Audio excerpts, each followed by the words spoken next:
వక్రతుండ మహాకాయ.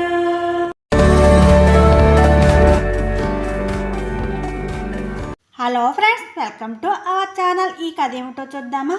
అనగనగా ఒక గ్రామం. ఆ గ్రామంలో ఇద్దరు స్నేహితులు, సురేష్, నరేష్. వాళ్ళు చిన్నప్పటి నుండి కలిసిమెలిసి పెరిగారు. ఎక్కడికి వెళ్ళినా ఏం చేసినా కలిసే చేసేవారు. వాళ్ళ తల్లిదండ్రులు చాలా కష్టపడితే గాని గడిచేది కాదు. పేదరికంలో పెరిగారు.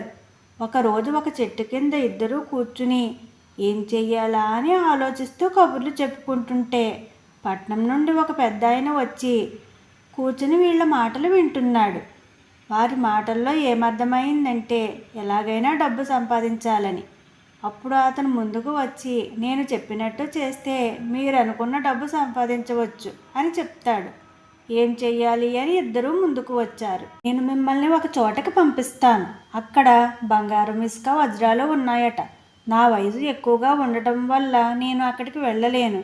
మీరు వెళ్ళి రండి. వచ్చిన తరువాత నాకు చిన్న వాటా ఇవ్వండి చాలు అని చెప్తాడు.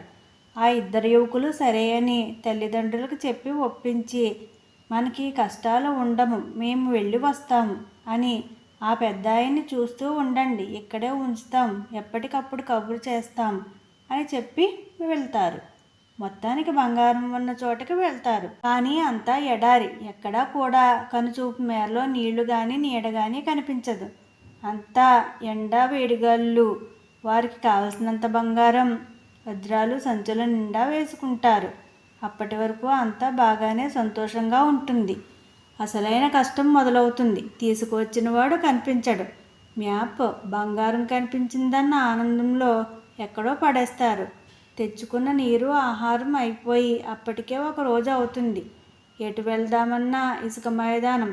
ఇలా ఇబ్బందులు పడుతూనే అందులో ఒకడు నరేషు ఇలా అంటాడు, చూసావా ఎంత బంగారం, ఎన్ని వజ్రాలు ఉన్నా ఇవి ఇప్పుడు మన ఆకలిని, దాహాన్ని తీర్చి మనల్ని బ్రతికించలేవు.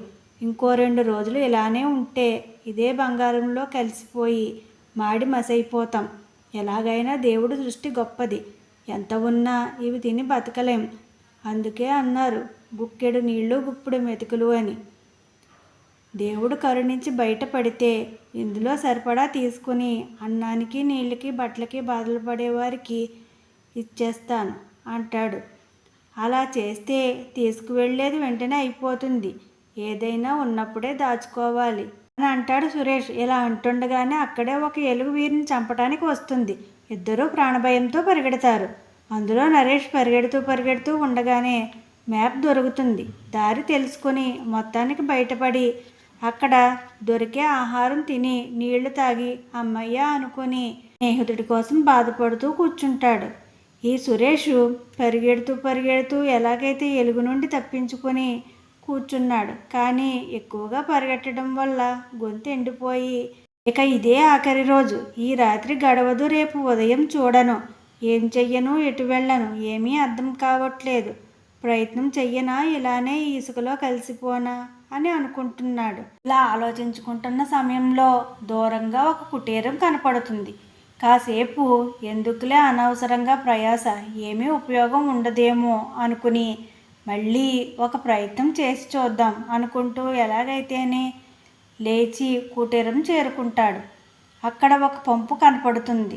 ఆనందంతో ఏడుస్తాడు. కానీ కంటి నుండి ఒక చుక్క నీరు కూడా రాదు. ముందు గబగబా వెళ్ళి నీళ్లు వస్తాయేమోనని పంపు కొడతాడు. అక్కడ కూడా నిరాశే కనపడుతుంది. ఇంకేముంది, అంతా అయిపోయింది అని దిగులుగా కూర్చుని పైకి చూస్తాడు. అక్కడే ఒక నీళ్ల బాటిల్ కనపడుతుంది. దానికి ఒక పేపర్ ఉంది. దానిలో ఇలా ఉంటుంది, ఈ నీళ్లు పంపులో వేసి కొట్టండి, మీకు కావలసిన నీళ్లు వస్తాయి, అవి తాగి మళ్ళీ ఈ బాటిల్తో నీళ్లు పెట్టండి అని రాసి ఉంటుంది. ఈ ఆలోచన, నీళ్లు అందులో వేస్తే రాకపోతే పరిస్థితి ఏమిటి, అలాగని తాగేస్తే ఒక్కరోజు బతకగలం, ఆ తరువాతైనా మళ్ళీ ఇదే సమస్య, ఎప్పుడో ఒకప్పుడు పోయే ప్రాణమేగా అని ధైర్యం తెచ్చుకొని పంపులో వేసి కొట్టగానే పాతాళ గంగలా జలజలా వస్తుంది నీరు. అతనికి కావలసినంత నీళ్లు తాగి తన దగ్గర ఉన్న బాటిల్ పట్టి అక్కడ బాటిల్ కూడా పట్టి మళ్ళీ అక్కడే పెట్టేస్తాడు.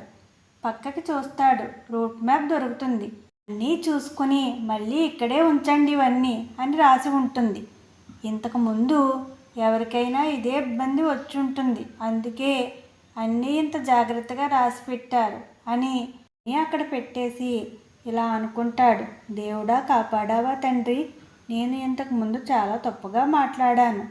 ఎవరికో సాయం చేసే గుణం ఉండడం వల్లే ఇప్పుడు నేను బ్రతికి బయటపడ్డాను. అందుకే నీకు నీ రూపంలో సాయం చేసే మనుషులకి కృతజ్ఞతలు అని చెప్పుకుంటూ ఏడుస్తాడు. ఈసారి మాత్రం కంటి నుండి నీళ్లు బాగానే వస్తాయి. ఎడారి నుండి బయటపడి స్నేహితుడిని కలిసి ఇంటికి వెళ్ళారు.